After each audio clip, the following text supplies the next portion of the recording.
Behind the golden glow of the Temple of Jerusalem lies a darker story, one that rarely appears in children's tales or sermons. King Solomon, remembered as the wisest man who ever lived, built not only a house for God but also a palace for his own desires. Behind those walls, thousands of women lived as prisoners of luxury, caught in a system of political alliances, human trafficking, and psychological control. Tonight, we uncover how the man blessed with divine wisdom turned into a prisoner of his own appetites, and how his choices reshaped the destiny of an entire kingdom. The story of Solomon begins not with scandal, but with a prayer. In the stillness of an ancient night, a young king stood before the God of his fathers and did not ask for riches, armies, or vengeance against enemies. Instead, he asked for wisdom, the ability to govern his people with justice, clarity, and compassion. According to tradition, this prayer pleased God, and Solomon received not only the gift of wisdom but also promises of wealth and power unmatched in the world of his time. The early years of his reign seemed to prove that this divine blessing was real. Solomon judged disputes with fairness, famously discerning truth in the case of two women who both claimed the same child. Word of his judgment spread across the land, and his name became synonymous with wisdom itself. For his people, who had known war and strife under previous kings, this was a golden era. Peace prevailed, trade routes opened, and the kingdom of Israel reached new heights of prosperity. One of Solomon's greatest achievements was the construction of the temple in Jerusalem. This magnificent structure, covered with cedar wood, adorned with gold, and filled with sacred objects, was meant as a dwelling place for the God of Israel. It was not just a building, it was a national symbol, a monument to divine favor. Pilgrims came from distant lands to see it, and foreign rulers sent gifts to honor the king who had built such a wonder. At this moment, Solomon's reputation stood at its highest. He was seen not merely as a ruler, but as a chosen vessel of heaven. Yet even in these shining years, shadows began to lengthen. The very prosperity that Solomon created opened doors to temptations and ambitions that no king before him had been able to indulge. The immense wealth of the kingdom flowed into the palace, and with it came luxury on a scale the Hebrew people had never witnessed. Gold, ivory, rare spices, and exotic animals arrived on caravans and ships, turning Jerusalem into a cosmopolitan hub of trade and wealth. In the midst of this prosperity, Solomon began to extend his power beyond economics and diplomacy. He sought to bind nations to his throne not only through trade but through marriage.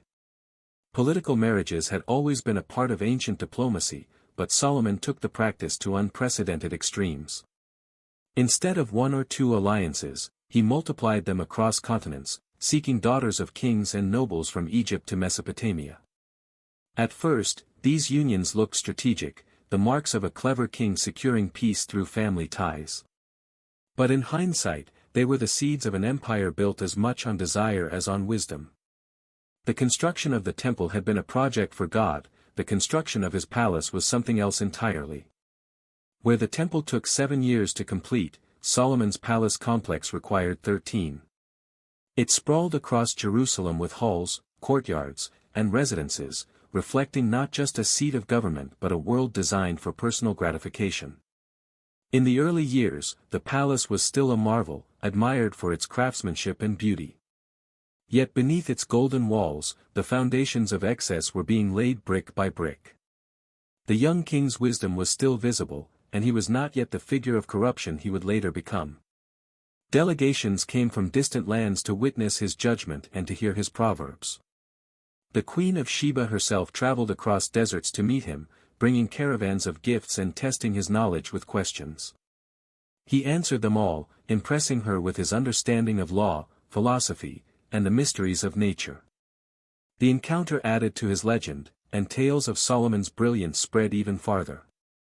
But as admiration grew, so too did the machinery of Solomon's court. Advisors, scribes, servants, and soldiers multiplied, creating a structure that fed on the resources of the kingdom. Taxes rose steadily to support the growing bureaucracy, and murmurs began among the common people who saw their harvests and labor flowing toward the palace. The king still had their respect, but the first cracks in the covenant between ruler and people had appeared. It is here that one begins to see the paradox of Solomon. He was a man gifted with wisdom yet drawn toward desires that wisdom alone could not restrain. The very intelligence that allowed him to build alliances and expand trade also provided him with justifications for indulgence. He believed he could manage it all, one more wife, one more treaty, one more caravan of gold, without losing control. The problem was not that he lacked knowledge, it was that he lacked the discipline to live within the boundaries his wisdom revealed. The Hebrew scriptures describe this period as the height of Solomon's glory. He wrote proverbs, composed songs, and studied the natural world.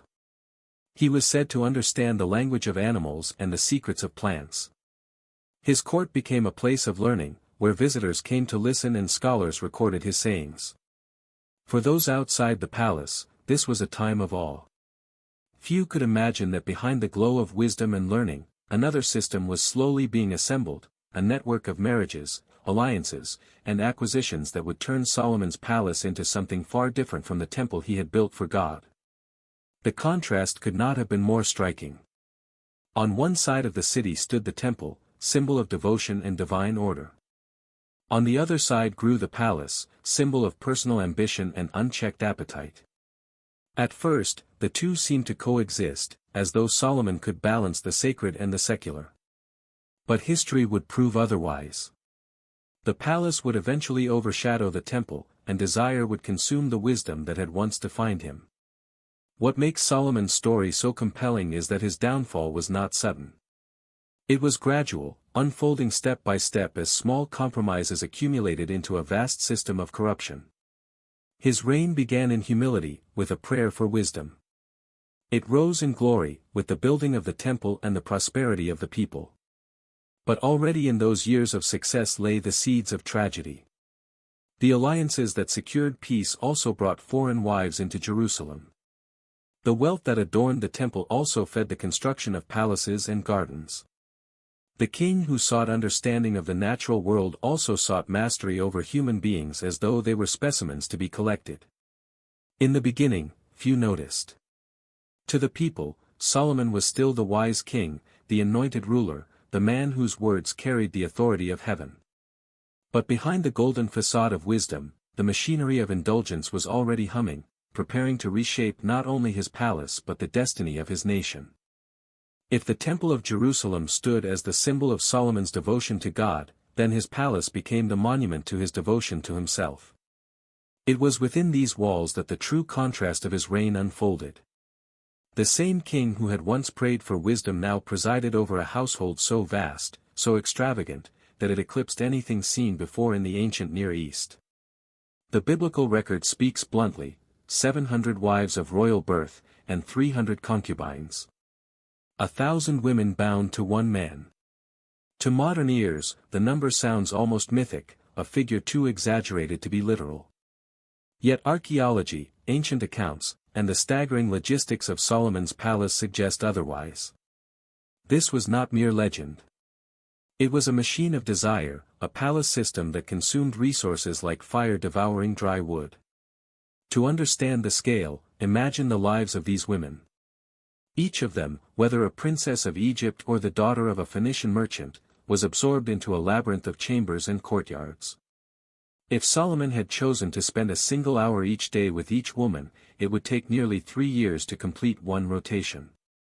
That meant the majority of these women would rarely, if ever, experience meaningful time with the man they were told was their husband.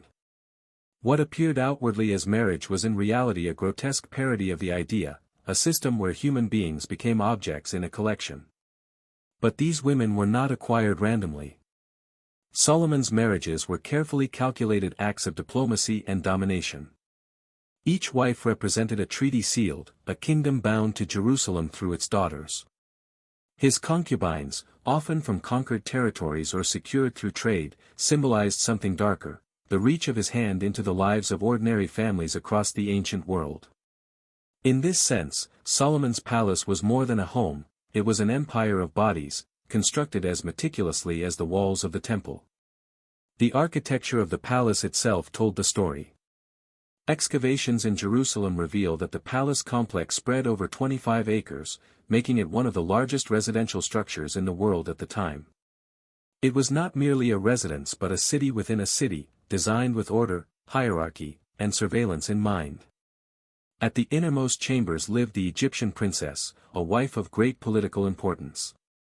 Beyond her quarters were arranged successive rings of women, each group ranked according to their origin, beauty, or political value.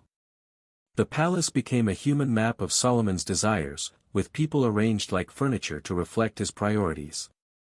Hidden corridors allowed the king to pass unseen from one section to another. Watchtowers and guard posts monitored every movement, ensuring that the women remained under strict control. Courtyards were built for privacy, not the privacy of the women, but of the king, so he could enter and leave without witnesses. Windows were designed so outsiders could not look in, but so that guards could always look out. This was not a home, it was a gilded cage. The daily logistics of maintaining such a harem were staggering. Each woman required food, clothing, servants, and housing. Caravans arrived constantly, bearing silk from distant China, spices from India, gold and precious stones from Africa and Arabia. Thousands of artisans, dyers, weavers, jewelers, carpenters, labored to create luxuries that would adorn women who were rarely allowed to leave their chambers. The agricultural output of hundreds of villages was redirected to feed the palace, leaving farmers struggling when harvests were poor. Inside, life revolved around the possibility, no matter how slim, of being chosen for the king's attention. At dawn, the women prepared themselves as if every day might be the day. Hours were spent in bathing, perfuming, styling, and dressing. For those selected, the encounter might last only moments, focused entirely on Solomon's pleasure. For those not chosen, disappointment settled like dust, and the cycle began again the next morning. Entire lives were reduced to waiting for a door to open. The palace's design and rituals fostered competition rather than community. Women were subtly encouraged to envy one another's clothing, quarters, or favor with the king.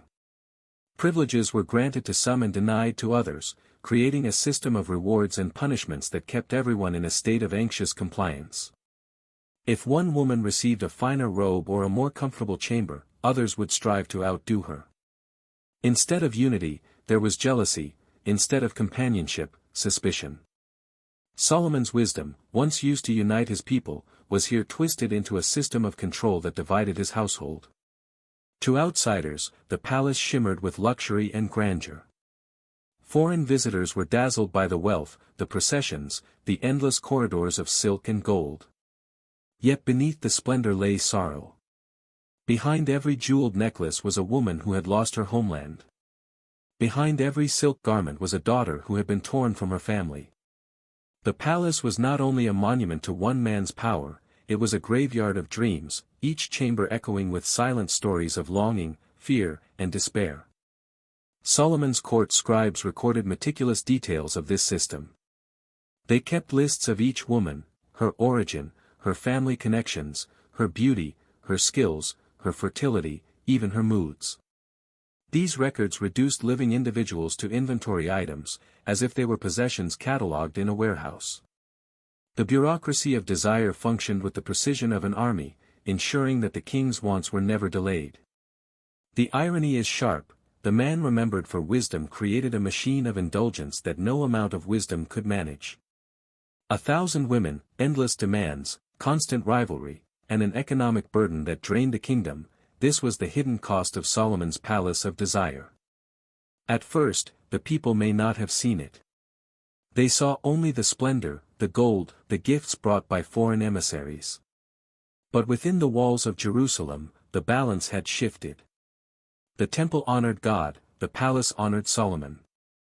The same hands that had built a dwelling for the divine now built a labyrinth to satisfy human craving. By the time the palace complex reached its peak, it was clear that Solomon was no longer a king guided solely by wisdom. He had become a collector, not of knowledge, but of people. Each new arrival, each princess or concubine, was a prize in a growing display. The palace itself stood as a symbol of his transformation, from a man who prayed for wisdom to a man consumed by appetite. And as history would reveal, this appetite did not stay confined within the palace walls. It reached outward, across borders, across cultures, reshaping not only Solomon's court but the entire ancient world. The Palace of Desire was more than a building, it was the first step toward a legacy of corruption that would eventually bring down a kingdom. As Solomon's palace expanded, it did not simply rely on the wealth of Israel. It reached outward, pulling resources, and people, from every corner of the known world. The 1,000 women who filled his halls were not gathered by chance. They were the products of a deliberate system, a network of agents, alliances, and coercions that stretched across deserts, rivers, and seas. What had begun as strategic marriages for political advantage grew into something far darker, a machinery of human trafficking masquerading as diplomacy. At first, foreign rulers might have believed that giving a daughter to Solomon was a gesture of peace. Egypt, the great kingdom to the south, sealed a bond with Israel when Pharaoh sent his daughter to Jerusalem. This marriage was unprecedented, for Egyptian royalty rarely intermarried with outsiders. It seemed to elevate Solomon to the status of a peer among the greatest empires. Yet, beneath the ceremony lay an unsettling truth: the Egyptian princess was not joining a union of equals. She was entering a labyrinth already crowded with hundreds of other women, her fate no different from theirs.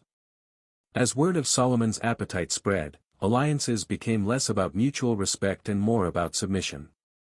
Smaller kingdoms on Israel's borders found themselves compelled to send daughters not to strengthen ties but to appease a power they feared.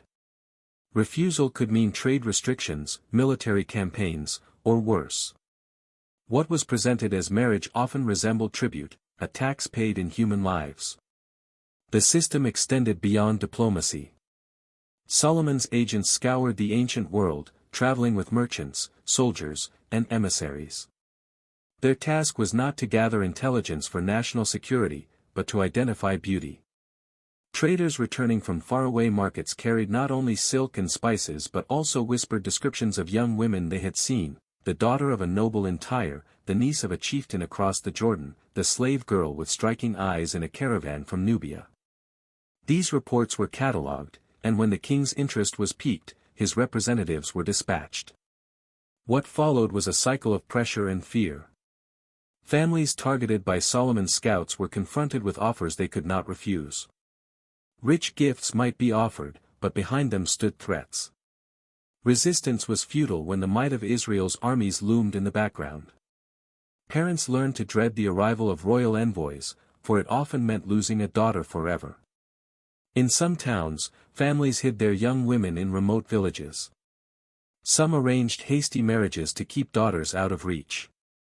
In the most desperate cases, parents disfigured their own children, scarring their faces or shaving their heads, in the hope that they would be overlooked. The trauma spread across entire regions. Stories of Solomon's appetite were told like ghost tales, warnings whispered by firelight. "Hide your daughters," people said, "for the Hebrew king is searching." The fear was not baseless. From Phoenicia to Moab, from the deserts of Arabia to the fertile valleys of Mesopotamia, women vanished into caravans bound for Jerusalem. They were taken across mountains and rivers, through deserts and forests, leaving behind families who would never see them again. The journey itself was part of the process of control. Caravans moved slowly, sometimes for weeks or months, carrying groups of newly acquired wives and concubines. Along the way, the women were systematically stripped of their past identities. They were forbidden to speak their native tongues, forced into new clothing, and given Hebrew names that marked them not as daughters of their nations but as possessions of the king. Priests and officials traveled with the caravans to oversee their conversion, ensuring that by the time they reached Jerusalem, the women were broken away from the lives they once knew. By the time they passed through the palace gates, many were already shadows of themselves. Their languages forgotten, their songs silenced, their traditions abandoned, they arrived not as individuals but as numbers in a ledger. The palace bureaucracy noted their origins and beauty, but rarely their grief. For them, Jerusalem was not the city of God but the city of captivity. Recent archaeological studies shed light on the diversity of Solomon's household. DNA analysis from burial sites around Jerusalem shows traces of women from nearly every corner of the ancient Near East. Egyptian princesses rest beside Nubian slaves. Phoenician noblewomen lie near Babylonian merchants' daughters. Arabian tribal wives are buried next to Hittite priestesses. Each grave tells a story of dislocation, a life uprooted and replanted in a palace where individuality was erased. Together, they reveal the international scope of Solomon's trafficking system. To Solomon, these acquisitions were trophies, proof of his reach. To the nations around him, they became a source of bitterness. The alliance that was supposed to bring honor ended in silence, as daughters disappeared behind palace walls, never to write home, never to return. The promised benefits of diplomacy often failed to materialize, leaving foreign rulers feeling exploited rather than respected. Slowly, admiration turned into resentment. Whispered complaints in distant courts grew louder. Solomon did not honor women as wives, he collected them as objects. The corruption of governmental resources became increasingly evident. Networks that should have defended borders or strengthened trade were redirected toward the acquisition of women. Envoys who should have negotiated treaties became recruiters. Soldiers who should have defended the kingdom found themselves escorting caravans of captives. Intelligence networks that could have tracked threats were instead used to track beauty. It was a fundamental distortion of the state itself, as governance bent under the weight of one man's desire. The human cost was immeasurable. Each acquisition was not just a woman lost but a family broken, a culture disrupted, a generation scarred by fear. Parents who had once looked to Jerusalem with reverence began to curse its name. Girls grew up in terror, knowing their beauty could become a curse rather than a blessing. Across the Near East, people adjusted their lives around the shadow of Solomon's appetite, as if a storm cloud hung over every household. In the grand halls of Jerusalem, the system was cloaked in silk and gold. To visitors, it looked like magnificence. To the women inside, it was a prison. And to the world beyond, it was exploitation. What Solomon believed strengthened his throne was, in truth, unraveling the moral and diplomatic fabric of his kingdom. The palace of desire had expanded into an empire of fear. And with each new caravan that entered Jerusalem, the line between diplomacy and slavery blurred beyond recognition. The wisest king in history had turned his nation into the center of one of the most systematic examples of human trafficking in the ancient world. Within the towering palace of Solomon, beauty and desire were not left to chance. They were managed, recorded, categorized, and manipulated by a system as meticulous as any army or treasury. If the temple was the heart of Jerusalem's spirituality, and the palace its monument to indulgence, then the records kept in dark chambers of stone were the machinery that made Solomon's world possible. Every woman who entered the harem was catalogued. Her name, or more precisely the new Hebrew name given to her, was inscribed on clay tablets and scrolls. Beside it were details: her homeland, her family's lineage, the political values she represented, her age, her beauty, her skills, her temperament. Clerks recorded everything down to her physical features and her preferred perfumes. These were not the records of a family, they were the inventories of a warehouse, reducing living, breathing human beings into lines of data. One can almost imagine the scribes at work, dipping reeds into ink, carefully listing the qualities of Nubian women with skin like polished ebony, of Babylonian maidens with trained voices, of Phoenician daughters who carried the wealth of their trading cities in their dowries. The language was clinical, but behind each entry was a life uprooted, a soul reshaped to fit within the king's catalogue of possession. Yet the system did not end with simple record-keeping. It extended into every corner of daily life. The women were not free to act as they wished, nor even to build friendships easily. Surveillance was constant. Guards at the entrances, spies among the servants, even rival wives encouraged to report on one another. The palace thrived on division, carefully cultivating jealousy and mistrust. The result was a web of control so tight that rebellion was almost impossible. Rewards and punishments became the gears of this machinery. A woman who pleased the king, whether through beauty, wit, or charm, might find herself rewarded with better chambers, finer robes, or more generous rations of food and perfume. She might receive musicians to accompany her evenings, or even the honor of walking in the gardens that most others only glimpsed from afar. These privileges made life inside the palace seem survivable, even enviable to some.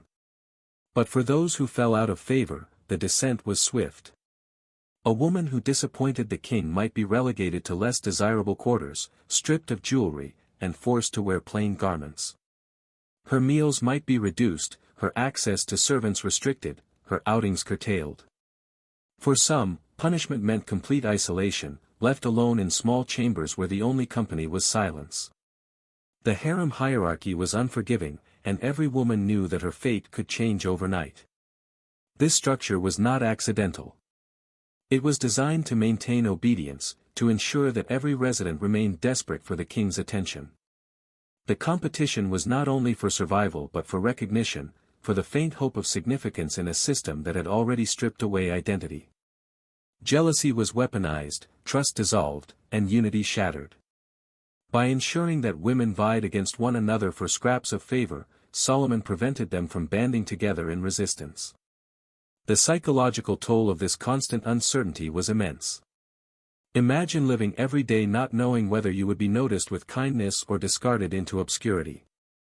Imagine being surrounded by rivals in every direction, forced to smile at women you secretly feared or despised, knowing that one whisper from their lips could lead to your downfall.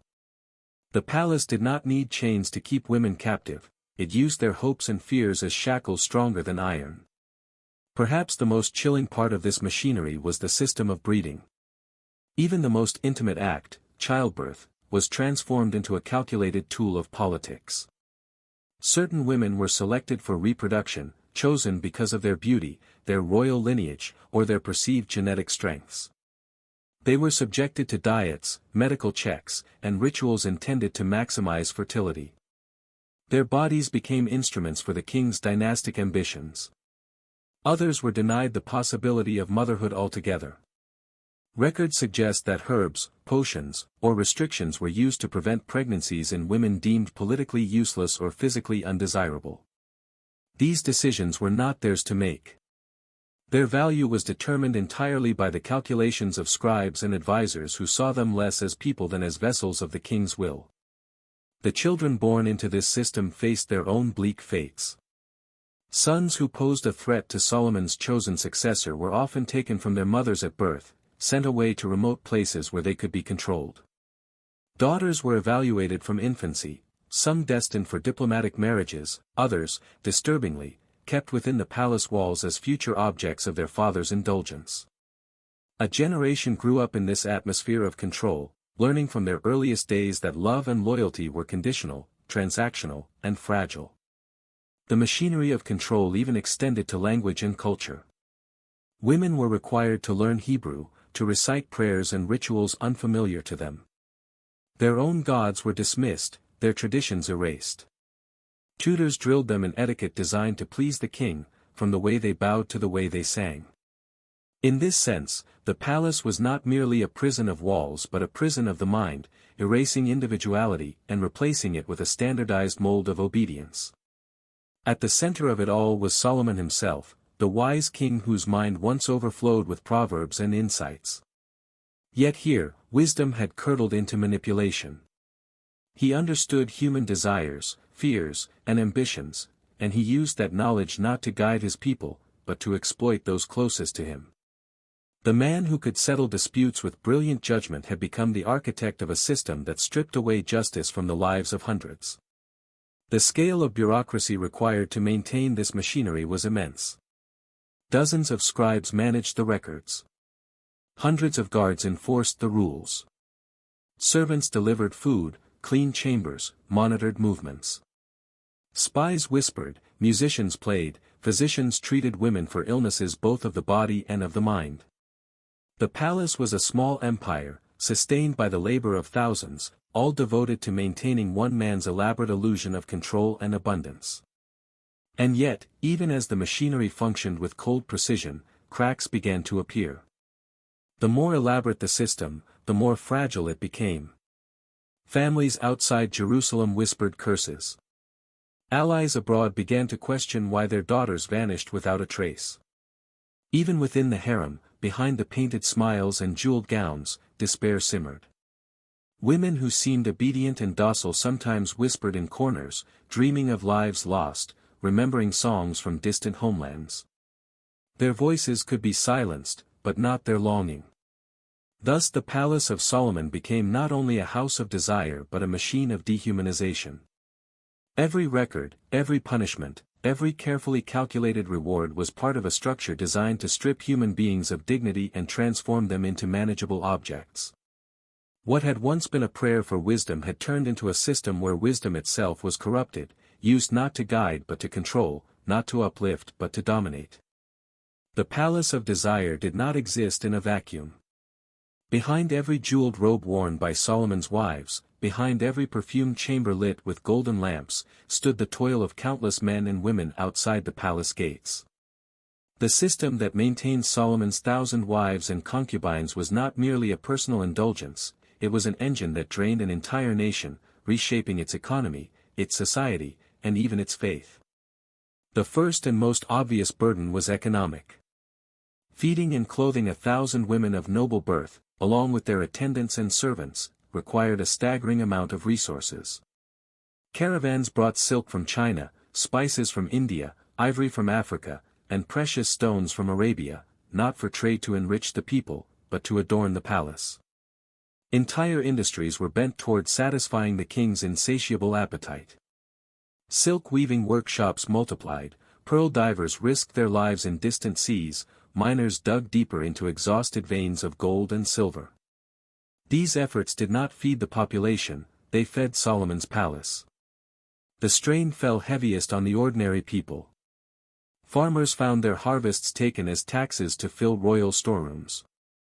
Shepherds lost their flocks to supply endless banquets. In years of poor crops, when villagers went hungry, the palace feasts continued without pause.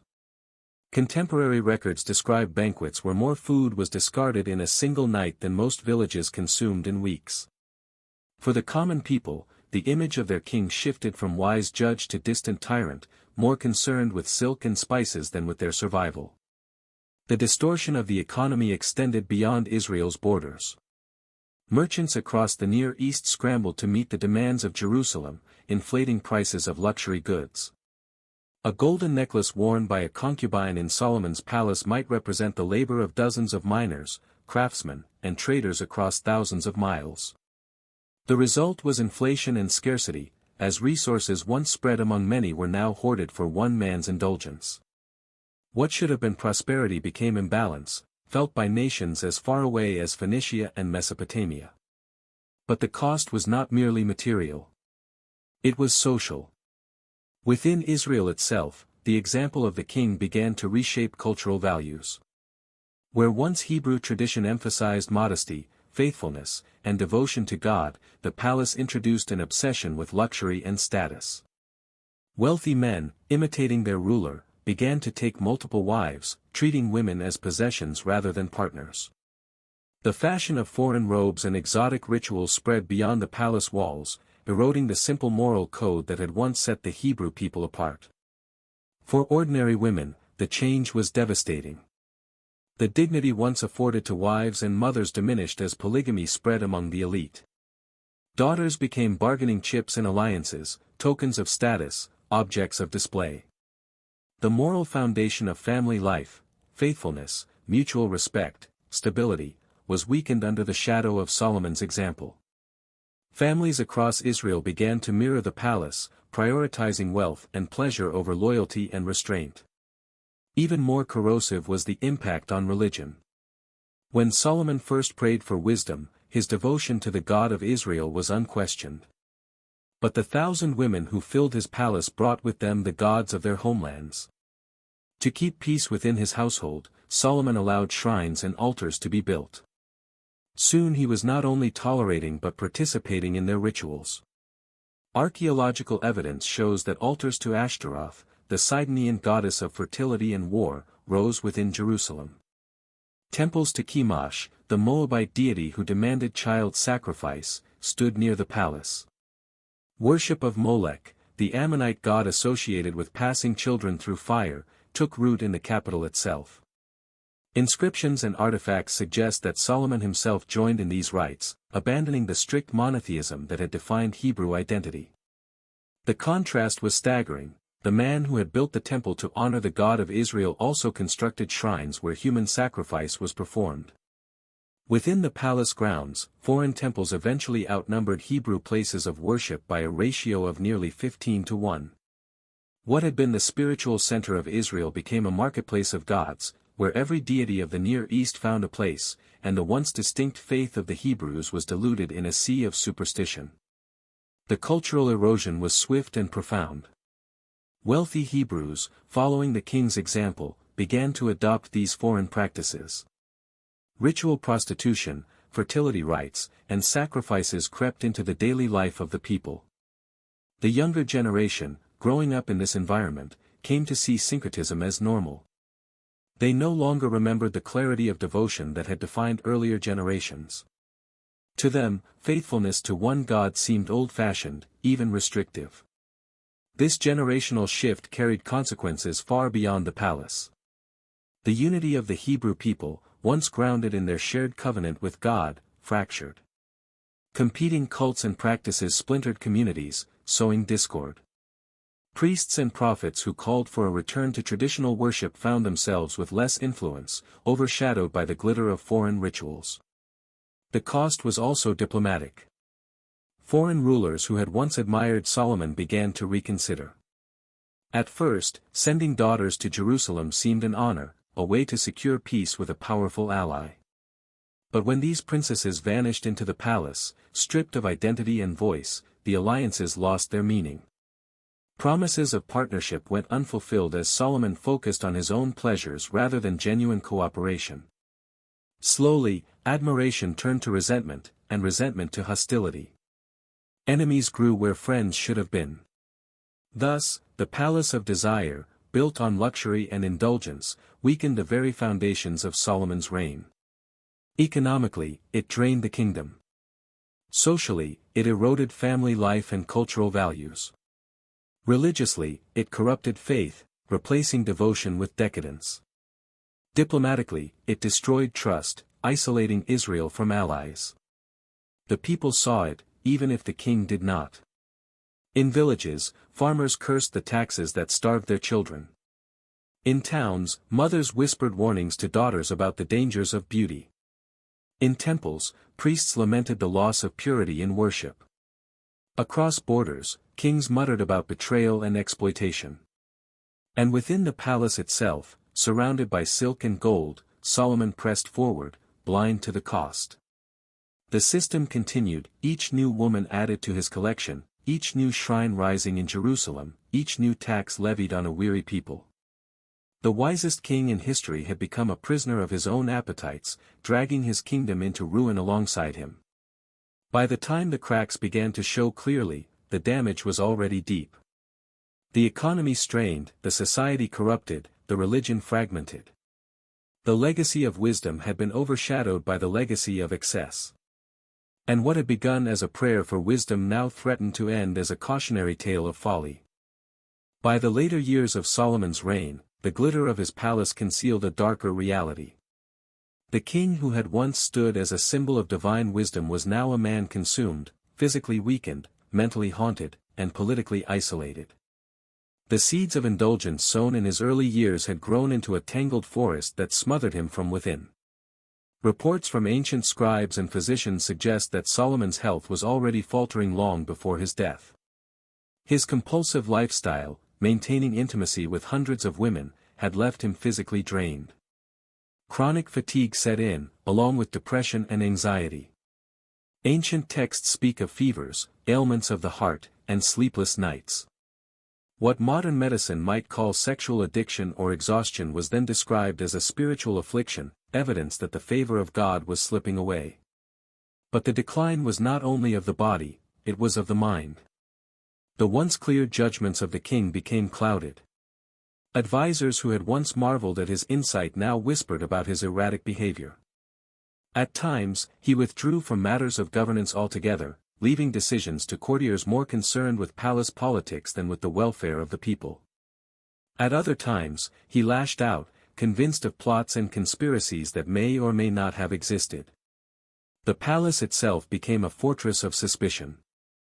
Guards multiplied, checkpoints increased, and spies were everywhere. The king no longer trusted even his closest circle. Women in the harem, once chosen for beauty and companionship, now lived under heavier surveillance, their movements restricted even further. Letters from abroad were censored more tightly, and conversations in foreign tongues were monitored for any hint of disloyalty. Where once there had been order, there was now paranoia. Even the architecture of the palace reflected his decline. Hidden corridors, once designed to grant him easy access to different wings, became escape routes he used in fear. Watchtowers and fortified gates, once meant for control, were repurposed for his personal safety. Solomon lived not as a ruler confident in his authority, but as a prisoner within his own creation, moving cautiously through the labyrinth he had built. Outside the palace walls, the people grew restless. Heavy taxes and forced labor had already sown resentment, but now they sensed weakness at the center of power. The wise king who had once mediated disputes with clarity no longer appeared in the public courts. Instead, rumors spread of his indulgence in strange rituals, his obsession with foreign gods, and his deteriorating health. Respect turned to doubt, and doubt to disillusionment. Foreign rulers, too, sensed the change. Reports from Egyptian and Assyrian archives described spies who noted Solomon's instability. Where once his name had inspired admiration, it now evoked unease. Envoys who entered Jerusalem wrote not of a brilliant king, but of a court weighed down by decadence, where decisions were delayed or contradicted, and where the king seemed distracted by private obsessions. The harem, once seen as the crown of his power, became a source of chaos in his final years. The sheer number of potential heirs, hundreds of sons from different mothers, turned the palace into a breeding ground for intrigue. Foreign princesses schemed to advance their children, whispering promises of support from their homelands. Courtiers aligned themselves with rival factions, each hoping to position themselves in the event of succession. For Solomon, the harem that had once been a monument to his power became a battlefield he could not control. The psychological toll was immense. Witnesses describe him as increasingly paranoid, convinced that betrayal lurked in every corner. He demanded constant reports from spies, interrogated advisors, and withdrew into chambers guarded more heavily than ever. Meals were tasted before he ate. Visitors were searched before entering his presence. The man who once ruled with wisdom and confidence now trembled under the shadow of suspicion. Solomon's isolation was not only political but spiritual. In his youth, he had prayed at the altar of the God of Israel, humbling himself for wisdom. In his old age, he offered sacrifices at shrines to foreign deities, hoping for renewed strength, vitality, and longevity. Archaeological evidence suggests he even participated in child sacrifice rituals, seeking favor from gods who promised power in exchange for devotion. Each act pulled him further from the covenant that had defined his people. To prophets and priests, his decline was not merely physical but moral, the tragic proof that wisdom without obedience leads only to ruin. Within the palace, despair spread among the women as well. Many had spent years, decades, waiting for recognition that never came. Now they lived under even stricter controls, competing in a system that had grown harsher as the king grew weaker. Privileges once granted to favorites were withdrawn, replaced with suspicion and punishment. Whispered alliances among them collapsed under the weight of spies and betrayal. For many, the dream of royal life had long since turned into a nightmare, and in Solomon's final years, that nightmare grew darker still. Even the splendor of the palace could not hide the decay. Caravans still arrived with goods, but the flow was slower, the offerings less grand. Warehouses that once overflowed now showed signs of neglect. Gardens dried, fountains cracked, and some wings of the palace stood eerily empty. The machinery of indulgence still turned, but it was rusted, sputtering, and unsustainable. The decline of Solomon was not sudden, it was the slow, inevitable collapse of a man who had built too much on desires too vast. Each day of indulgence had added weight to the structure until it could no longer stand. The king who had once dazzled the Queen of Sheba now sat in dimly lit chambers, his body frail, his mind tormented, his spirit estranged. And yet, perhaps the most tragic part was that he still believed he was in control. Surrounded by courtiers too fearful to speak truth, he lived in an echo chamber that reinforced his illusions. Reports of discontent were softened or suppressed. Advisors told him what he wanted to hear. He mistook silence for loyalty, when in reality it was the quiet of a nation that had already begun to turn away. By the end of his life, Solomon had become a shadow of the man he once was. The wisdom that had once been his crown had withered into suspicion. The wealth that had once been his blessing had become his curse. And the palace that had once symbolized power had become his prison. The wisest king in history had become its loneliest prisoner, surrounded not by allies, but by walls of stone, guards with spears, and the haunting knowledge that everything he had built was beginning to crumble. When Solomon finally closed his eyes for the last time, Jerusalem was silent. The city that had once gleamed with promise, that had welcomed caravans from distant lands and pilgrims to the temple, now stood weary beneath the weight of its king's excesses. The man who began his reign with a prayer for wisdom had ended it with suspicion and isolation, leaving behind not only a palace filled with women and guards, but a kingdom cracked at its foundations.